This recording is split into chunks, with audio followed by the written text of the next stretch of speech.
Hi friends, అందరికీ నమస్కారం అండి. తెలంగాణ రాష్ట్ర వ్యాప్తంగా రైతులకు సంబంధించి ప్రభుత్వం నుంచి ఇప్పుడు ఇంపార్టెంట్ ఫ్లాష్ అప్డేట్ అయితే రావడం జరిగిందనమాట. చాలామంది ఎదురు చూస్తున్నట్లుగానే తెలంగాణ రాష్ట్ర వ్యాప్తంగా ఏదైతే ఇప్పటికే రైతు భరోసా అయితే కంప్లీట్ చేశారు.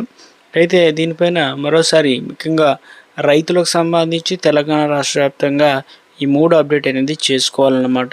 కేంద్ర రాష్ట్ర ప్రభుత్వాల నుంచి ప్రభుత్వ పథకాలైన పిఎం కిసాన్ సమ్మాన్ నిధి యోజన పథకం ఎప్పటి నుంచి జమ అవుతుంది, రైతు భరోసా అనేది యాసంగి పైసలు అనేది ₹1 కూడా జమ కాలేదు కదా. సో ఆ పైసలు ఎప్పటి నుంచి ఇవ్వబోతున్నారు. ఇక రాష్ట్రంలో రైతులకు సంబంధించినటువంటి పంట పెట్టుబడి సాయం ₹6,000 అయితే జమ చేయడం జరిగింది కదా. సో వీరికి మరోసారి అవకాశం అయితే కల్పించడం జరిగింది అనమాట. సో ఇందులో ప్రధానంగా తెలంగాణ రాష్ట్ర వ్యాప్తంగా గత ప్రభుత్వంలో ₹5,000 జమ చేస్తే ఈ ప్రభుత్వంలో మాత్రం ₹6,000 అకౌంట్లో అయితే జమ చేస్తున్నారు. అందుకని చెప్పేసి తెలంగాణ రాష్ట్ర వ్యాప్తంగా రైతులకు సంబంధించి ఈసారి కొత్త మార్పులు, కొత్త విధానం అయితే తీసుకురావడం జరిగింది కదా. రైతు భరోసా పైన షాకింగ్ అప్డేట్స్ అయితే రావడం జరిగిందండి. వివరాలు ఏంటనేది మనం వీడియో తెలుసుకుందామండి. నాదొక స్మాల్ రిక్వెస్ట్ అండి, ముందుగా వీడియోస్ ప్రతి ఒక్కరు కూడా లైక్ చేయండి. కొత్తగా ఛానల్ చూస్తున్నట్లయితే తప్పకుండా సబ్స్క్రైబ్ చేసుకోండి. చూస్తున్నారు కానీ లైక్ చేయడం మర్చిపోతున్నారు, వెంటనే లైక్ చేయండి. ఇందులో ప్రధానంగా చూసుకున్నట్లయితే రైతు భరోసా అనేది ఇటీవల కాలంలో రిలీజ్ చేయడం జరిగింది కదా. అయితే రాష్ట్ర వ్యాప్తంగా ఒక సంఘటన అయితే జరిగింది. జిల్లాలో కామారెడ్డి జిల్లా బికనూరు మండలం రామేశ్వరపల్లి ఏఈఓ మౌనికను సస్పెండ్ చేస్తూ అగ్రికల్చర్ ఉన్నతాధికారులు ఉత్తర్వులు జారీ చేశారు. దీంట్లో మతలాబ్ అయితే ఉంది. అసలు ఏంటని చూసుకున్నట్లయితే రైతు భరోసా నిధులు మళ్లింపు వ్యవహారంలో ఈ చర్య తీసుకున్నారు. రాజంపేట మండలం కొండాపూర్ పరిధిలో శంకర్ తండాకు చెందిన రైతు కిషన్ 1.2 ఎకరాల భూమి ఉండగా కొంతకాలం రైతు భరోసా పైసలు రాకపోవడం వల్ల జిల్లా అధికారులకు ఫిర్యాదు చేయడం జరిగింది. దర్యాప్తు చేపట్టిన అధికారులు ఆ డబ్బు గతంలో కొండాపూర్ ఏఈఓగా పనిచేసిన మౌనిక అకౌంట్లో జమ అవుతున్నట్లు గుర్తించారు. దీంతో మౌనికను సస్పెండ్ చేస్తూ ఉత్తర్వులు అయితే జారీ చేశారు. ఏఈఓ అకౌంట్లో జమైన పైసలు సదరు రైతుకు ఇవ్వనున్నట్లు అగ్రికల్చర్ ఆఫీస్ వర్గాలు అయితే చెబుతున్నాయన్నమాట.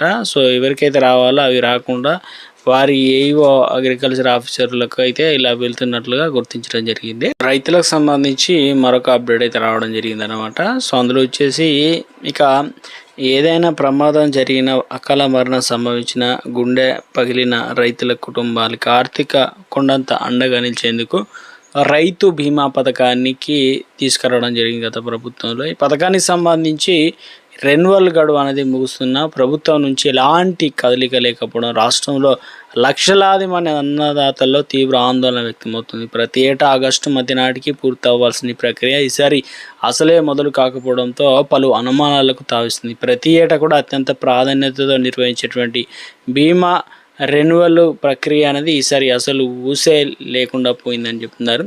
ఆగస్టు 14తో మిగలనున్నటువంటి ప్రీమియం గడువు అన్నమాట. సో రాష్ట్ర వ్యాప్తంగా కూడా ఎవరైనా ఇక ముఖ్యంగా రైతులు మరణించినట్లయితే వారికి ₹5,00,000 అయితే అకౌంట్లో అయితే జమ చేస్తారు కదా. ఈ ప్రక్రియకు సంబంధించి రైతుల పాలసీకి సంబంధించిన డబ్బులు అనేది ప్రభుత్వం కట్టాల్సి అయితే ఉందన్నమాట. రెన్యువల్ చేయాలి. అయితే ఆగస్టు 14 అర్ధరాత్రితో ముగియనుంది. నిబంధనల ప్రకారం ఆగస్టు 15 నుంచి కొత్త ఏడాది బీమా రక్షణ ప్రారంభం కావాల్సి అవుతుంది. అందుకోసం ఈపాటికే వ్యవసాయ క్షేత్ర స్థాయిలో సర్వే పూర్తి చేసి అర్హులైన కొత్త రైతుల వివరాలు సేకరించి పాత వారితో కలిపి ఎల్ఐసి జాబితా పంపించాల్సి అయితే ఉంటుందన్నమాట. ఇప్పటివరకు ప్రీమియం చెల్లింపులు, రెన్యువల్ ప్రక్రియపై ఉన్నతాధికారులు ఎలాంటి ఆదేశాలు జారీ కాలేదని చెప్తున్నారు. సో అందుకని చెప్పేసి ఖజానాలో నిధులు కటకట అంటూ చెప్తున్నారు. సుమారుగా రాష్ట్రంలో 42.16 లక్షల మంది రైతులు ఉన్నట్లు గుర్తించారు. వీరందరికీ కూడా ప్రీమియం చెల్లించినట్లయితే 1,500 కోట్లు అనేది పైగా నిధులు ఇప్పుడు తక్షణం అవసరం అవుతాయని చెప్పేసి సో ఇక అన్నదాతలకు రక్షణ ఏది మరణిస్తే అన్న విధంగా అప్డేట్ అయితే ఇవ్వడం జరిగిందనమాట. సో ఇక ఏ కారణంతో రైతు చనిపోయినా 10 రోజుల్లోనే 5 లక్షల పరిహారం నేరుగా నామినీ ఖాతాలో జమ కావడంతో రైతు బీమా ప్రత్యేకత అయితే ఉంది. సో ఇక ఇందులో గత ఏటా జూలైలోనే నెలలోనే సర్వేలు, కొత్త రైతుల నమోదు ప్రక్రియ హడావిడిగా సాగేది. కానీ ఈసారి జూలై చివరి వారం వచ్చినా కూడా గ్రామాల్లో వ్యవసాయాధికారులు ఎలాంటి సమాచారం ఇవ్వకపోవడంతో ఈ పథకం భవిష్యత్తు అనుమానాలు వ్యక్తమవుతున్నాయని చెప్తున్నారు అనమాట. రెన్యువల్కి సంబంధించి ఒక అప్డేట్ అనేది ఇవ్వడం జరిగిందనమాట. సో మరొక అప్డేట్ అయితే రావడం జరిగిందండి. మంత్రి తుమ్మల నాగేశ్వరరావు కీలక అప్డేట్ అయితే ఇవ్వడం జరిగిందనమాట.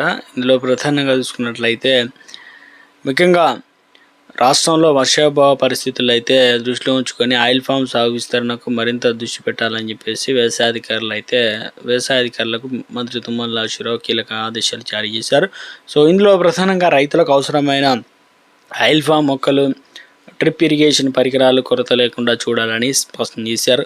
శుక్రవారం హైదరాబాద్లోని ఆయిల్ ఫెడ్ కార్యాలయంలో ఆయిల్ ఫామ్ సాగు కావచ్చు, నర్సరీలు, ప్రాసెసింగ్ యూనిట్ల పురోగతిపై అధికారులతో మంత్రి సమీక్ష సమావేశం నిర్వహించడం జరిగింది. ఈ సందర్భంగా ఆయన మాట్లాడుతూ తక్కువ నీటితో పండేటువంటి పంటలపైన రైతులు దృష్టి సాధించాలని సూచించడం జరిగింది. మార్కెట్లో ఆయిల్ ఫామ్ గెలకు మంచి ధర అనేది వస్తుందని చెప్తున్నారు. రైతులు దీనికి అనుగుణంగానే ఇక రాష్ట్ర వ్యాప్తంగా కూడా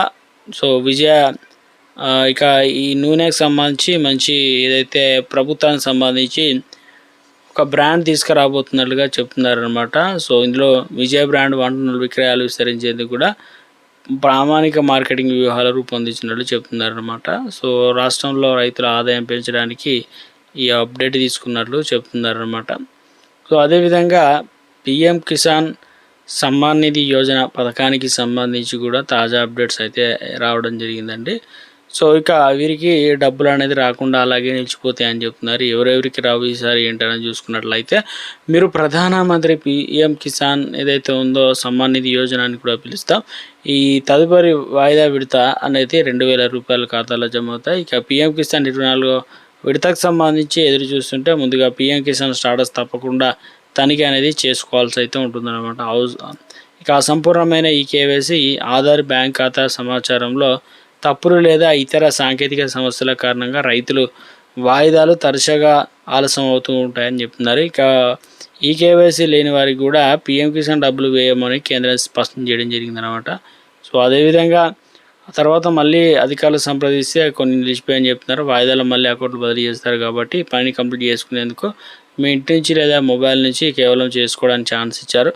సో ఇందులో భాగంగానే మీ బ్యాంక్ అకౌంట్కి ఐఎఫ్ఎస్సి కోడ్, అదేవిధంగా పట్టా పాస్ పుస్తకం ఇవన్నీ కరెక్ట్ ఉన్నాయా లేదని ఒకసారి వెరిఫై అనేది చేసుకోవాలన్నమాట. అప్పుడే ప్రభుత్వం నుంచి రిలీజ్ చేసిన వెంటనే ఎటువంటి మధ్యలో ఆగకుండా మనకు అందరికీ సమయానుసారంగా పైసలు అయితే అకౌంట్లో అయితే డబ్బులు అనేది జమ కావడం జరుగుతుందన్నమాట. సో ఇక మరో అప్డేట్ ఇచ్చారనమాట. ఇందులో వచ్చేసి ఇక మహిళలకు సంబంధించి రైతులను ఉద్దేశించి ఒక అప్డేట్ అయితే ఇవ్వడం జరిగింది. ఏం చెప్తున్నారు ఏంటంటే వ్యవసాయ రంగంలో మహిళలు రాణించేందుకు గాను రాష్ట్ర ప్రభుత్వం చర్యలు చేపడుతుంది. తక్కువ పెట్టుబడితో ఎక్కువ ఆదాయం వచ్చే వాణిజ్య పంటల వైపు ప్రోత్సహించేందుకు మహిళలు ఆర్థిక భరోసా కల్పించి యాక్షన్ ప్లాన్ సిద్ధం చేశారు. ఈ క్రమంలో ఏజెన్సీ ప్రాంతాల్లో డ్వాక్రా సంఘ మహిళలకు వెదురు సాగు ద్వారా ఉపాధి అవకాశాలు కల్పించనుంది. బీడు భూములను వినియోగంలోకి తీసుకురావడంతో పాటు వెదురు ఆధారిత ఉత్పత్తుల వ్యాపారం పెంచేందుకు గాను వరంగల్ జిల్లా జయశంకర్, బొప్పలపల్లి, ములుగు, మహబూబాబాద్ జిల్లాలో ఏజెన్సీ ఏరియాలో మొత్తం 11,000 మంది మహిళా సాగుదారులను ఎంపిక చేసి ప్రక్రియ కొనసాగుతుంది. ఈ సీజన్ నుంచే మహిళలకు వెదురు సాగు ప్రారంభించేందుకు గాను ఇందుకు అవసరమైన వెదురు మొక్కలు ఇప్పటికే నర్సరీలో పెంచుతూ ఉన్నారన్నమాట. అవన్నీ కూడా ఇవ్వబోతున్నారు. సో ఇక గ్రామీణ ప్రాంతాల్లో డ్వాక్రా మహిళా సంఘాల ఆర్థిక భరోసా కల్పించింది. ప్రభుత్వం గ్రామీణ పేదరిక నిర్మూలన సంస్థ సెర్ప్ ఆధ్వర్యంలో ఈ శ్రీకారం చుట్టినట్టు చెప్తున్నారు. సో ఇక గుడ్ న్యూస్ అయితే రావడం జరిగింది. పూర్తిగా రాయితీపైనే అందిస్తున్నారు. తొలి 2 సంవత్సరాల పాటు సాగు నిర్వహణ ఖర్చులు కూడా భరిస్తుంది కాబట్టి 3 సంవత్సరాల్లో జిల్లాల నర్సరీకి ఇప్పటికి 1.14 వెదురు మొక్కలు కూడా సిద్ధం చేసినట్లు చెప్తున్నారు.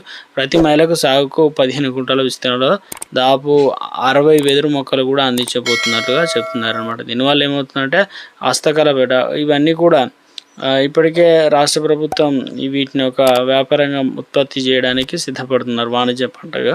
సో ఒక అప్డేట్ అయితే ఇవ్వడం జరిగింది అనమాట రాష్ట్ర వ్యాప్తంగా కూడా.